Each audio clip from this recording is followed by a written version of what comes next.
Segundo caso confirmado de la viruela del mono en las islas. Lo ha confirmado este mediodía la Consejería de Sanidad. Ahora mismo hay otros 4 casos posibles y 3 sospechosos. Todos ellos tienen una evolución favorable y están en aislamiento domiciliario.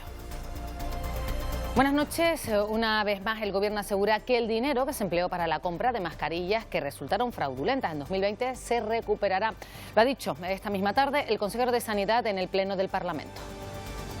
Pero nosotros esa deuda, porque para eso hemos declarado deudor a la empresa y a los responsables de la empresa, la vamos a cobrar. No tenga ninguna duda. Se cumplen 3 meses ya de la invasión de Rusia en Ucrania, 3 meses de guerra que ha dejado millones de refugiados. 120.000 de ellos han huido a España.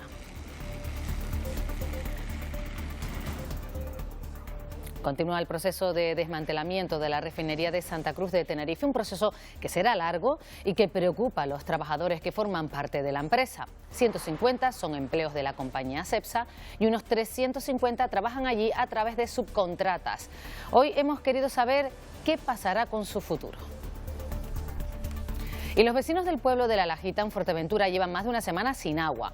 Nos cuentan que el suministro les falla constantemente. Algunos tiran de bidones en las azoteas para las viviendas, pero no es suficiente. Y en los negocios sobreviven a duras penas a base de garrafas. Con frecuencia escuchamos el testimonio de personas que arriesgan su vida intentando alcanzar nuestras costas. Hoy les mostraremos a través del documental Origen la historia de aquellos que apuestan por quedarse en su lugar de origen. Este caso Senegal, y también de quienes se arrepienten de haberse metido en una patera. Origen comienza precisamente cuando rescatamos a esas personas en el mar y su testimonio, ellos nos dicen, si hubiera sabido que esto sucedía en el mar, no lo hubiéramos hecho. Durante la erupción del volcán de La Palma, I Love the World nos mostró imágenes del drama que se vivía en torno a Cumbre Vieja. Ellos con su dron llegaron a ayudar a muchos vecinos que no sabían cómo la lava había afectado a sus viviendas. Con algunas de esas historias ahora publican un libro que saldrá a la luz el próximo 30 de mayo. En un momento les damos todos los detalles.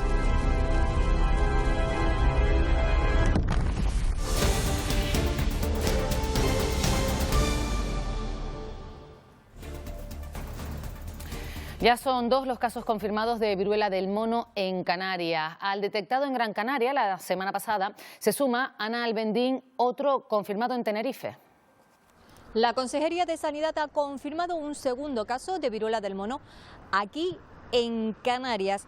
Hablamos de 2 varones, uno en Tenerife y otro en Gran Canaria, cuya evolución es favorable, pero además hay 3 casos para estudio. Pues bien, uno de ellos ha sido catalogado como probable. ¿Y esto qué significa? Pues que cumple con los criterios clínicos y epidemiológicos, mientras que los otros 2 han sido catalogados de sospechosos porque tan solo cumplen con los criterios clínicos. A nivel nacional hay que decir que el Instituto de Salud Carlos III ha detectado 51 casos positivos de viruela no humana. Pues bien, de ellos 20 ya han sido confirmados como viruela del mono y el resto están a la espera de los resultados. La ministra de Sanidad, Carolina Darias, ha recordado que ya existe un protocolo para estos casos.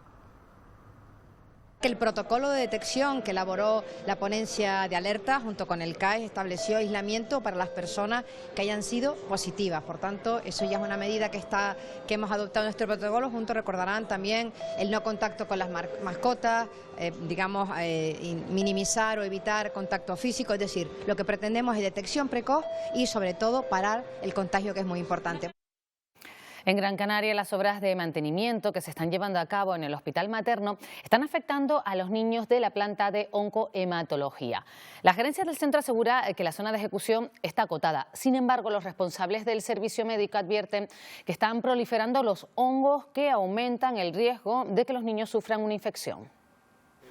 Carlos Lodos, el responsable del servicio de oncohematología del materno de Gran Canaria, nos muestra la fachada deteriorada del edificio. Estas piezas descascarilladas que ven almacenan hongo aspergillus, un moho común que es malo para los pacientes oncológicos. El germen al que más miedo le tenemos, los que ponemos quimioterapia, es el hongo aspergillus, que puede estar en ese polvo, ¿no? Y que pueden coger esos niños y puede ser muy, muy peligroso para ellos. El problema es que con los cultivos periódicos que los técnicos hacen en el interior de la planta ha aparecido hongo en algunas habitaciones porque este moho también prolifera con el polvo de las obras. Eso obliga a no aplicar las terapias más intensivas a los niños. Trasplante de médula, olvídate. Trasplante de médula no lo podemos hacer porque es una quimioterapia hiperintensiva, ¿no? Pues tendrán que facilitarnos algún sitio especial del materno. La gerencia del centro asegura que los niños ingresados reciben los cuidados necesarios y que la zona de la obra está sectorizada y acotada. La Fundación Canaria Pequeño Valiente también ha recibido quejas de las familias. Ellos están preocupados y están desesperados, principalmente porque se les dice que no a un cambio de planta y no se les da una solución. Y además les invade el miedo porque hablan de bacterias. Y todo cuando el servicio de oncohematología lleva 7 años demandando la torre infantil. Esta instalación, un anexo que se va a construir al materno para ubicar todo este servicio, salió a licitación el pasado mes de diciembre, pero todavía no se ha producido la adjudicación de la obra. Esta tarde ha comparecido ante el Pleno del Parlamento el consejero de Sanidad para dar cuenta de lo ocurrido con el contrato para la compra de mascarillas que resultaron defectuosas por importe de más de 4 millones de euros cuando comenzó la pandemia. Blas Trujillo ha garantizado la recuperación de lo invertido. Vamos a recuperar el dinero, claro que sí, vamos a recuperar el dinero o en especie, en lo que fuere, pero nosotros esa deuda, porque para eso hemos declarado deudor a la empresa y a los responsables de la empresa, la vamos a cobrar, no tenga ninguna duda. La sesión de esta tarde ha continuado con la comparecencia de la consejera de Turismo, Yaisa Castilla, para exponer al Pleno las líneas generales del Plan Estratégico de Turismo de Canarias para 2022. Está dotado con un presupuesto de 60 millones de euros y amplía el ámbito de actuación de Promotur a toda la cadena de valor turística. Y el resultado se plasma, como he comentado, en 25 planes de actuación distintos distribuidos en programas de mejora de la conectividad, de mejora del producto, de promoción, de comercialización de productos y servicios turísticos, de digitalización, de inteligencia turística o de sostenibilidad, entre otros. La mayoría de estos planes ya están plenamente operativos. Por cierto que hoy en la Cámara Regional se ha hablado también de la tasa verde. Los vuelos interinsulares estarán exentos de este impuesto que grava al queroseno y por lo tanto encarece los billetes. Una directiva europea incluye esta excepción. Así las conexiones aéreas y marítimas entre islas y entre Canarias y la península quedan fuera de este impuesto. El Gobierno estatal saca adelante casi 45.000 puestos de trabajo en la administración pública. Ese es el acuerdo al que ha llegado con los sindicatos. Habrá plazas de nueva creación, pero también se busca dar estabilidad a los trabajadores interinos. La mayor oferta de la historia, que refleja la voluntad de este Ejecutivo para que las administraciones públicas tengan los recursos materiales necesarios, pero sobre todo para apostar por un personal cualificado, eficiente y comprometido con el servicio a los ciudadanos. Alberto Núñez Feijóo deja el Parlamento gallego después de 17 años como diputado autonómico. A partir de mañana será senador por Galicia. Está previsto que este miércoles prometa del nuevo cargo y tome posesión de su escaño en la Cámara Alta. Bueno, lo habrán notado, siguen subiendo los precios de los alimentos, también el del plátano canario. Está hasta un 30% más caro e incluso un 100% en algunos comercios. Un incremento que se debe a la falta de producción y el aumento del precio de la energía y el transporte.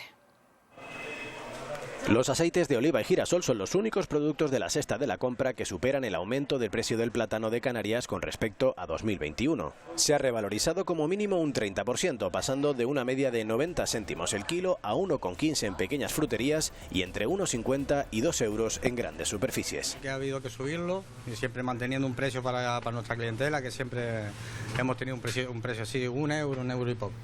La razón de esta subida se debe a dos factores coyunturales y su estabilización a precios de 2021 parece lejana. La caída de la producción como consecuencia de la erupción en La Palma, que ha reducido la producción en torno al 20% respecto al primer trimestre del año pasado, y por otra parte el incremento de los costes en general, ¿no? Volver a los precios del año anterior significaría no tener en cuenta los incrementos de coste que sí hemos tenido, algo que tampoco nos podríamos permitir. A todo esto hay que sumar la elevada percepción del producto en la península por las continuas campañas de sensibilización, donde puede llegar a pagarse por encima de los 4 euros el kilo. La cotización del plátano de Canarias ha ido subiendo, que es una cuestión positiva para el sector porque estamos recibiendo muy buenos precios en el mercado. El incremento del precio del plátano canario colabora a que nuestra alimentación sea este 2022 casi un 10% más cara, lo que supone un aumento de más de 500 euros al año a cada familia. Estamos asistiendo al desmantelamiento de la refinería de Santa Cruz de Tenerife, un proceso que será largo y que se espera que termine en 2030. Actualmente trabajan en la refinería unos 500 trabajadores, 150 son empleados directos de la compañía Cepsa. Han sido la mano de obra de la refinería de Santa Cruz de Tenerife los que han sacado adelante durante más de 90 años el trabajo de una de las industrias más importantes de Canarias.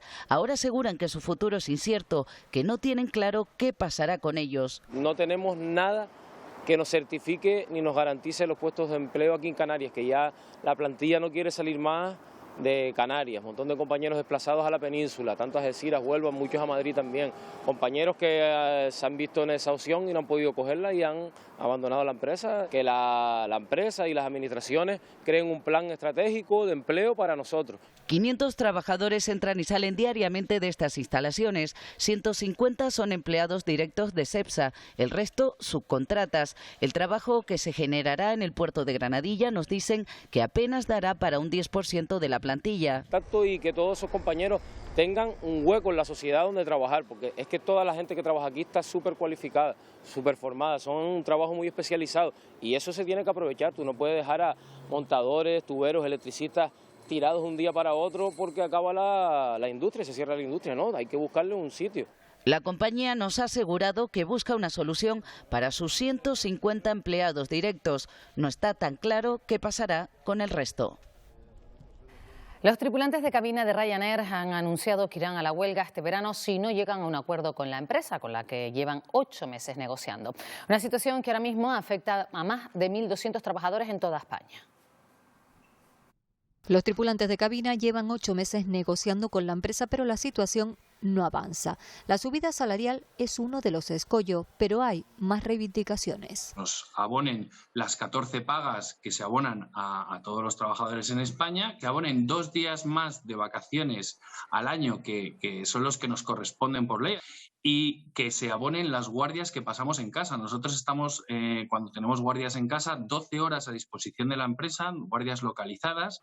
Al parecer, Ryanair estaría planteándose reabrir las bases que tenía en las islas, algo que el gobierno ve con buenos ojos. Yo creo que sería un buen gesto por parte de la compañía, pues establecer bases en Canarias, dar empleo a la gente de aquí o mantener los que ya tenían o recuperarlos, ¿no? Porque ya ha habido unos procesos ahí un poco convulsos, con sentencias de por medio y por tanto, oye, pues restablecer esas conexiones y esas relaciones con los territorios que siempre creo que deben de ser amables. Esas 200 familias que fueron despedidas en las Canarias aún no han recibido las indemnizaciones que la Audiencia Nacional consideró que tenían que recibir por la mala fe con la que se llevó a cabo todo el proceso.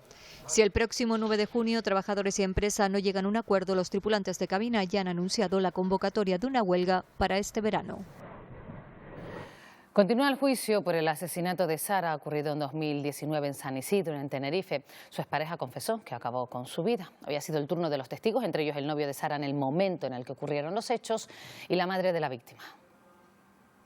Sara fue asesinada en 2019 en San Isidro, en Tenerife. Tenía 26 años. Este lunes comenzaba el juicio contra su expareja y presunto homicida. Este hombre, Jaime Bautista, se enfrenta a 15 años de prisión. Este martes era el turno de la declaración de la madre de Sara. Ha relatado cómo su hija fue cambiando mientras estaba con el acusado. Poco a poco empezó a quitarse de estar con nosotros a solas. Sara jamás estaba con nosotros ya más a solas. Mis hijas están a tratamiento y destrozadas. A mí me mató en vida. No solo mató a Sara, me mató a mí. Acosada y perseguida, así le contaba Sara sentirse al que fuera la pareja de la joven en el momento en que presuntamente la mató Batista.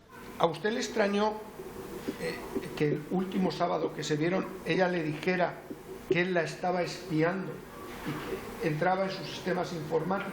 Sí, de todas formas es algo que ya conocíamos de algo de atrás porque ella se había percatado de que había algo, porque le llegaban notificaciones como acceso a sus cuentas y demás. Mientras, por fuera de los juzgados, una concentración pedía justicia para Sara. y que este caso se juzgue como asesinato y no como homicidio doloso. En 2021 se denunciaron en España más de 2.000 agresiones sexuales con penetración, según datos del Ministerio del Interior. Esta cifra supone un 34% más que el año anterior. En Canarias, sin embargo, con 91 casos, ha descendido casi un 10%. Los expertos alertan que detrás de algunos actos sexuales violentos está el consumo de pornografía. El portal Geoviolencia Sexual cuantificaba en 274 las agresiones sexuales múltiples ocurridas en nuestro país entre 2016 y 2021, muchas de ellas llevadas a cabo por menores. Los expertos apuntan al consumo de pornografía como una consecuencia directa en la reproducción de la violencia sexual. Ya está influyendo muchísimo en este tipo de agresiones. De hecho, hay muchas que son copias directas. La pornografía más consumida cuando se lleva a práctica es violencia sexual. El consumo de pornografía en nuestro país desciende a edades tan tempranas como los 8 años. En la medida en la que el poder sobre las mujeres forma parte de la socialización masculina, la pornografía va a estar ahí. Porque es uno de esos reductos donde ese ejercicio del poder sigue estando completamente normalizado e impune. Según el Ministerio de Igualdad, casi 3 millones de mujeres en nuestro país han sufrido violencia sexual, pero solo el 8% llegaron a denunciarlo. La mitad de los jóvenes de Tenerife niega la existencia de la violencia machista. Existe otra realidad preocupante, la de las mujeres mayores de 65 años. Un estudio deja al descubierto la necesidad de incorporar a este colectivo en programas de intervención y prevención contra la violencia de género. El estudio recoge una realidad silenciada entre las mujeres mayores de 65 años que han crecido en un entorno de violencia no solo física, también sexual, psicológica y económica. El 85% de las mujeres entrevistadas reconoce que la violencia comenzó prácticamente en el inicio de la relación y que esta en muchos casos se fue agravando con el paso del tiempo debido a los problemas de dinero, de trabajo, de vivienda, etcétera. Un dato significativo es que la mitad de las mujeres afirma haber mantenido relaciones sexuales con su pareja por miedo. En cuanto a la violencia psicológica, se ha manifestado en forma de insultos, humillaciones e intimidaciones prolongadas. No hemos caído en la cuenta que para estas mujeres hay que hacer campañas específicas. Hay que dirigirnos a ellas para que efectivamente sepan que hay servicios a su disposición, que son gratuitos, que son universales. Porque no podemos tratar igual a una mujer de 20 años víctima de violencia de género que a una mujer de 65 años víctima de violencia de género. Son realidades e historias muy diferentes. Reforzar la coordinación institucional y facilitar el acceso de este colectivo a servicios especializados de violencia de género es ahora el objetivo. Continúa la visita de los eurodiputados europeos a La Palma para conocer in situ los efectos del volcán. Esta tarde han abordado la recuperación que se está llevando a cabo en la isla con las autoridades de las distintas administraciones y han demandado más ayuda de Europa en este difícil proceso. La Palma necesita el apoyo de Europa para su recuperación. Es el mensaje que todas las administraciones han trasladado a los eurodiputados que están en la isla para ver in situ los efectos del volcán. Que sea partícipe de esas oportunidades, de esa esperanza que tenemos en tener una mejor isla de La Palma después de esta erupción. Redefinir la isla de La Palma con criterios medioambientales, con criterios de sostenibilidad, con criterios de futuro, de siglo XXI, que haga que sea una isla que en vez de que la gente se vaya, venga y quiera vivir en ella y permanecer en ella. Replantear los fondos de solidaridad al considerar insuficientes los 25 millones que recibirá la isla ha sido otra de las demandas. Estamos hablando de una catástrofe natural que ha venido a destrozar un patrimonio que se valora en torno a los 1.200 millones de euros. Estamos hablando de la mayor catástrofe natural que ha sufrido la Unión Europea en toda su historia. Por su parte, los eurodiputados han mostrado su compromiso con la isla. Believe in the members of the European Parliament that we are your advocate in the European Union to support you in the future as well as good as possible and as enough it's hopefully. Los afectados también tuvieron la oportunidad de trasladar a los miembros del Parlamento Europeo cuáles son sus necesidades 9 meses después de la erupción. El presidente Sánchez continúa con su agenda en el Foro Económico Mundial de Davos. Allí se ha reunido hoy con varias empresas tecnológicas a quienes les ha mostrado las oportunidades que ofrece España. Durante la intervención ha reiterado su apoyo al pueblo ucraniano y ha lanzado un mensaje optimista en cuanto a la economía. Cree que España está resistiendo mejor los daños de la guerra. There are inherent strengths in the Spanish economy which give us reasons to be optimistic. Employment is up, the fiscal deficit is down, and two central sectors of our economy, the export sector and the tourism sector, are recovering the pre-COVID levels and are acting as the engines of this growth. In other words, we are containing the damage much better than other economies. Se cumplen 3 meses de guerra en Ucrania. El 24 de febrero las tropas rusas cruzaron la frontera en varios puntos del norte y este del país. Desde entonces más de 6,5 millones de personas refugiadas han huido a países vecinos, 120.000 a España. Más de 6,5 millones de personas refugiadas han huido a países vecinos desde el 24 de febrero. Desde que las tropas rusas invadieran Ucrania, el gobierno calcula que unos 120.000 ucranianos han buscado refugio en España. 110.000 han obtenido la protección temporal. Canarias acoge a algo más de 2.500 ucranianos que han escapado de la guerra, la mayoría mujeres y niños. Piden que la sociedad no les olvide, pero sobre todo reclaman conseguir un empleo. La mayoría de ellos están acogidas por las familias canarias y la mayoría de ellas, la preocupación de ellos es que hacen cargo a estas familias porque, lógico, el coste de la familia que le acoge a su casa duplicado o triplicado al mes. Son todos con las titulaciones universitarias, saben muy bien lo que hacen, además que somos gente que no tenemos miedo para empezar cualquier tipo de trabajo. Una de las mayores batallas de las últimas semanas se ha librado en Kharkov, la segunda mayor ciudad de Ucrania. El ejército ruso pudo llegar a controlarla, pero la férrea defensa ucraniana la ha frenado.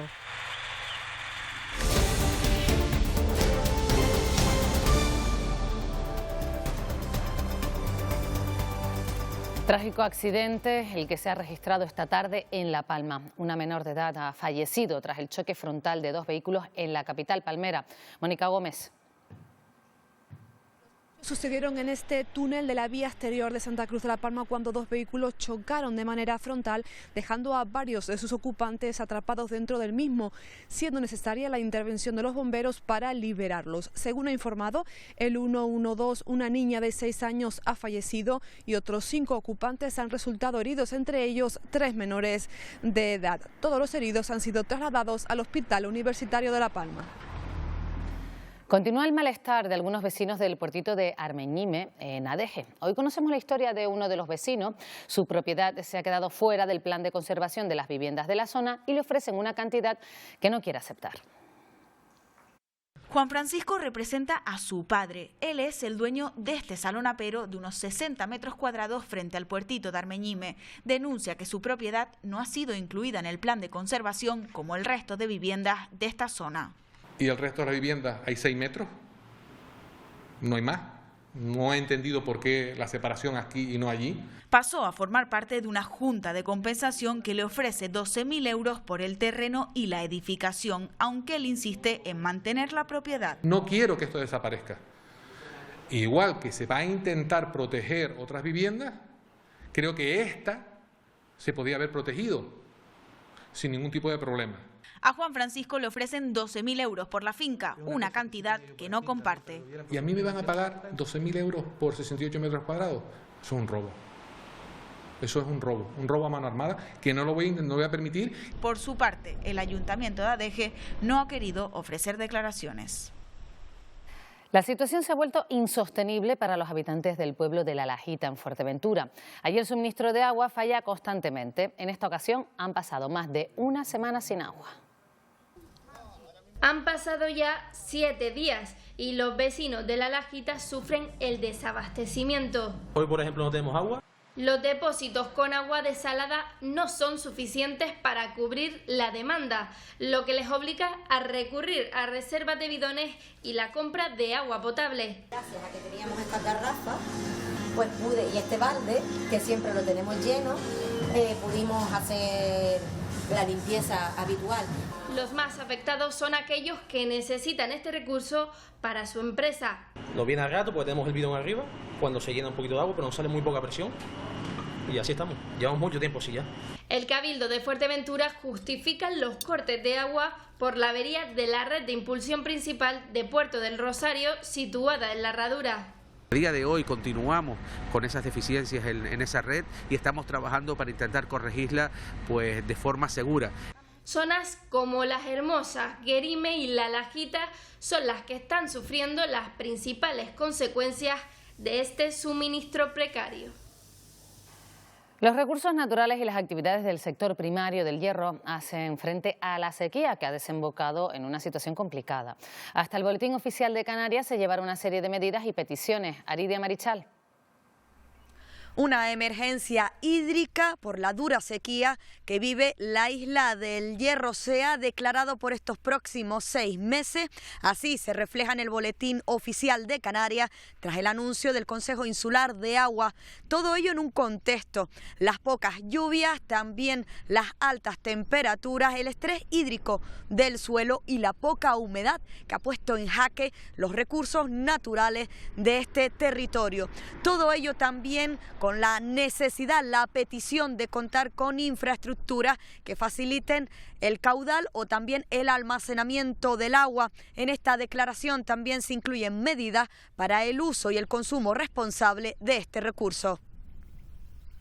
Hemos firmado hoy, como presidente del Consejo Insular de Agua, el decreto de emergencia hídrica para el hierro, lo que permite unas circunstancias diferentes de contratación, entre otras, también la contratación de 2 potabilizadoras para el Golfo que van a producir en torno a 2.000 metros cúbicos de agua día. Esta mañana declaraba en el juzgado número 3 de Arrecife el expresidente del Cabildo de Lanzarote, Pedro Sanginés. Lo hacía por el caso de la incautación de la desaladora de Montaña Roja en el año 2014 a una empresa privada. Pedro Sanginés volvió a sentarse este martes en el banquillo después de que la jueza rechazara el intento de suspenderlo, en una vista centrada en saber si la decisión de incautar la desaladora de Montaña Roja estaba respaldada por los informes. Hay del gerente en su día, había del propio secretario en el año 2012, pero sobre la posibilidad de adopción de medida cautelar de incautación en concreto, sí, solo había informes verbales previos. Sanginés afirmó que la decisión fue tomada tras la denuncia de un vecino y tras solicitar a la empresa Club Lanzarote que cesara las actividades. Y coincidiendo con el juez, lo que dije es que también me dijo que entendía que no hacía falta, lo declaró en fase de destitución, autorización judicial por entender que era un domicilio. Una decisión que defiende al asegurar que se bajó el precio del agua a 6.000 vecinos. Puedo firmar al día decenas y decenas y decenas, o podía, pero no firmaba por lo general ninguna que no viniese previamente suscrita por el secretario. El exsecretario del Cabildo, Francisco Perdomo, se acogió a su derecho a no declarar. La acusación particular pide para Sanginés 10 años de inhabilitación por un supuesto delito de prevaricación. Ya ha comenzado la nueva campaña de dinamización comercial por el Día de Canarias en la isla de La Gomera, bajo el lema Conoce La Gomera por su cultura y su tradición, con el propósito de favorecer la activación económica a través de acciones promocionales en el comercio local. El programa de actividades incluye rutas teatralizadas por los diferentes municipios, además de sorteos, muestras artesanales, actividades infantiles y actuaciones musicales. La campaña comenzó desde ayer, donde hemos hecho una exposición llamada Pase Arte, donde los comercios adheridos han decorado sus escaparates con elementos artesanales, creando así un binomio artesanía y comercio. Además, contamos con una ruta teatral, el grupo Minela, que sale pues durante el sábado, va a salir durante las calles, incentivando, acercándose a las personas a los comercios. Esta tarde se proyectaba en Casa África, en Las Palmas de Gran Canaria, el documental Origen, un trabajo que narra la historia de senegaleses que decidieron quedarse en su país para probar fortuna, desmontando la creencia de que emigrar a Europa es la única salida y contando qué sucede en esa travesía tan peligrosa y de la que poco se habla en esta sociedad africana. Origen es, en cierto modo, una forma de reflejar que Senegal es origen y también puede ser destino. origen comienza precisamente cuando rescatamos a esas personas en el mar y su testimonio, ellos nos dicen, si hubiera sabido que esto sucedía en el mar, no lo hubiéramos hecho. Es un documental que empieza y termina en Senegal. Y hacemos una reflexión sobre la gente que ha decidido migrar, pero sobre todo poniendo el foco en los que deciden no migrar. Un centro de Gran Canaria ha resultado ganador en la última edición del Festival de Clipmetrajes de Manos Unidas entre más de 900 cortos.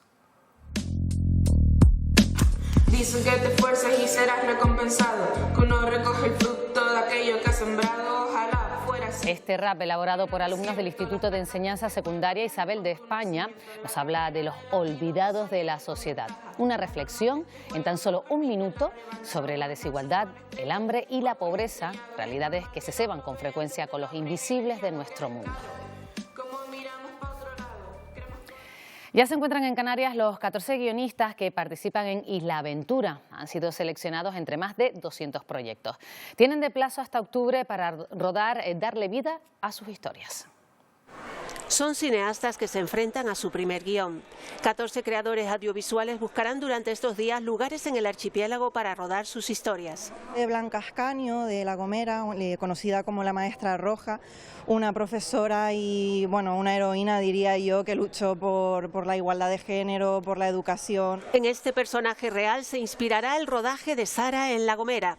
Otros se han centrado en leyendas o en thrillers. Diferentes tramas para 7 islas. El concepto básico es Glowcar, es una historia que transcurre aquí en un contexto local, pero que puede tener una repercusión global. Todos los guionistas van a tener que desarrollar un blog personal, que es lo que nosotros hemos llamado, o la pestaña es la del proceso creativo, porque nosotros hemos de alguna manera definido o hemos querido que nuestra página web no sea solo una herramienta de información de nuestro laboratorio, sino que además se convierta en una herramienta de difusión de nuestra historia, de nuestra cultura.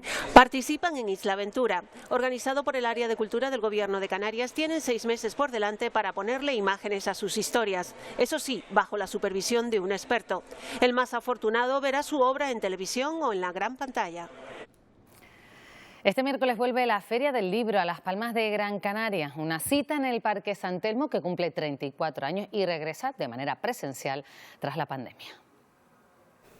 En el primer centenario del nacimiento del escritor José Saramago, figura para la que se destina una de las carpas, la Feria del Libro de Las Palmas de Gran Canaria vuelve sin restricción de aforo al Parque de San Telmo. Estamos a la época, ¿no?, en la que vivimos, y también hemos reforzado muchísimo las actividades dirigidas a los jóvenes. Escritores de todos los géneros presentarán sus trabajos, entre ellos más de 200 de las islas, como Sandra Franco, una vieja conocida de la literatura infantil, que nos trae Dulcelandia, la aventura de unos amigos que viajan, o eso creían ellos, a la isla de La Palma. Cogen el avión o sucede algo y cuando llegan, en lugar de llegar a la isla de La Palma, donde se dirigían, llegan a un país que se llama Dulcelandia. El periodista Pepe Naranjo presenta su trabajo El río que desafía el desierto, una mirada a través de 50 crónicas periodísticas al continente africano. Es el título también de una de las crónicas, ¿no?, que hace referencia al río Níger. A mí ese río me fascina, ¿no? Simboliza esa resistencia, esa resiliencia de la población africana. Resiliencia que también ha lucido una feria del libro que vuelve a sus orígenes tras convivir con las restricciones del COVID.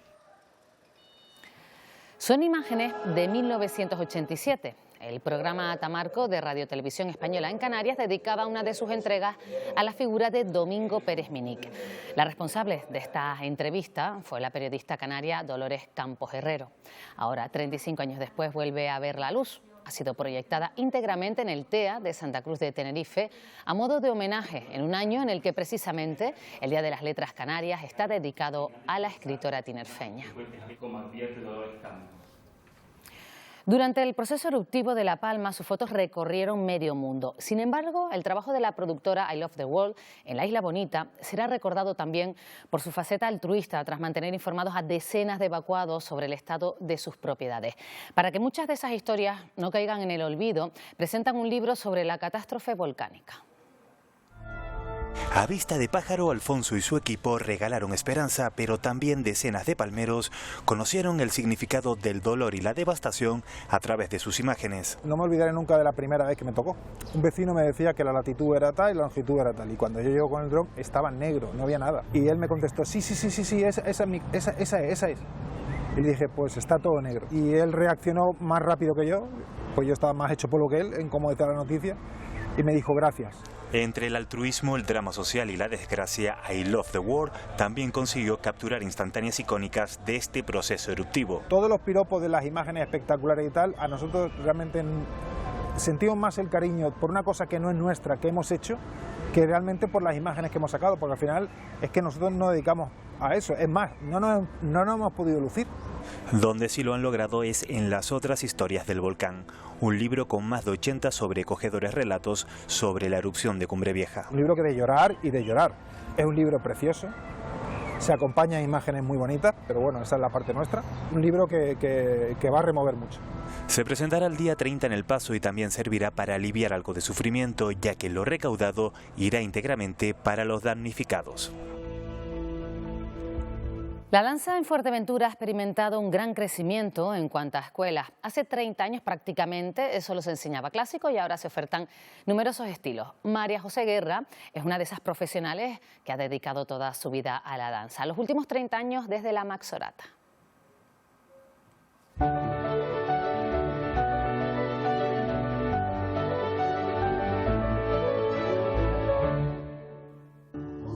María José abrió las puertas de la escuela Entre Siluetas, primero en Gran Tarajal y luego trasladándose a Puerto del Rosario. Su vida ligada a la danza desde los 3 años derivó de bailarina a maestra. Al llegar aquí me encontraba en el sur de la isla y bailaba en la terraza del apartamentito donde estaba. Allí me vieron algunas mamás y me pidieron que por qué no enseñaba a sus niñas. Y es que aunque lo más ofertado era clásico, el mundo de la danza ha evolucionado en Fuerteventura con el paso de los años. Empezaron a venir nuevas corrientes como la danza contemporánea, todo lo que es el hip hop, el flamenco, la danza española. Hoy en día hay muchísimas escuelas, gracias a Dios, porque eso nos nutre y hay un campo más amplio donde elegir. La unión de las distintas escuelas de danza por un bien común en la isla ha dado lugar a muchos proyectos. Trabajos en materia de danza importantísimos ahora mismo aquí en Fuerteventura, como es la habitación danzante, proyectos Semilla y Sembrando Danza, que son zonas rurales de la isla donde no llega la danza, donde nos hemos acercado nosotros. Multitud de escuelas, ideas y estilos que mantienen viva la danza en Fuerteventura. Y en los deportes, además de la última hora de la Unión Deportiva Las Palmas y el Tenerife y la previa de los playoffs de baloncesto ACB, la principal noticia a esta hora la da el Granadilla. Esta noche puede derribar un nuevo muro, Daniel Álvarez, en esa trayectoria histórica. Ojalá, Pilar, ¿qué tal? Muy buenas noches, porque rosaron disputar la próxima Champions y ahora quieren la Copa. Desde las 8 juegan en Madrid su semifinal ante el Sporting de Huelva y los precedentes más cercanos les sonríen. Victorias en sus 2 enfrentamientos de esta campaña, en la primera Iberdrola. En un momento les contamos en directo cómo va un partido que podría poner a las guerreras en el último paso necesario para levantar un título. Y los playoffs ACB de baloncesto ya están en marcha, pero Lenovo Tenerife y Gran Canaria esperan todavía el inicio de sus eliminatorias. El Lenovo Tenerife visita el Juventud el jueves y muchos miran ya el atractivo duelo que se espera entre Shermadini y Tomic. El viernes es el turno de los claretianos contra el Barça y contra la Historia. Viajaremos en el tiempo para ver los antecedentes de esa serie. Por supuesto, no va a faltar la información relativa a la Unión Deportiva Las Palmas y el Club Deportivo Tenerife. Hablaremos de balonmano, también de vela y demás disciplinas, como siempre. No te vayas lejos, Dani, que estamos en tan solo unos minutitos contigo. Ahora. Bueno, eso en cuanto a los deportes y en cuanto al tiempo. Parece que mañana vamos a seguir con viento alisio. Victorio Pérez, buenas noches. Cuéntanos, ¿va a soplar con fuerza, por lo visto, en algunas zonas? ¿Es así? Viento moderado, Pilar, con intervalos fuertes en las zonas habituales del sureste y noroeste de las islas. Van a predominar las nubes de tipo bajo por el norte y el este de las islas de mayor relieve. Podrían dejar escapar unas gotas, al menos en el nordeste de la isla de La Palma, pero también veremos el sol. Y después se lo vamos a contar con detalle. Y en una hora menos nos vamos precisamente a La Palma para hacer senderismo en la isla que resurge, la isla de moda. Hasta ahora. Enseguida estamos con nuestros compañeros de Una Hora Menos. Hoy se celebra el Día Europeo de los Parques Naturales, una oportunidad para recordar la importancia de estos espacios.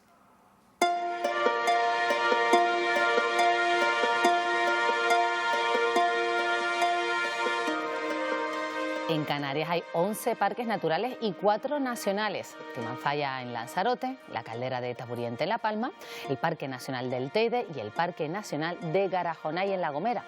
Con ellos les damos paso ya a los deportes. Gracias por acompañarnos. Que pasen una buena noche.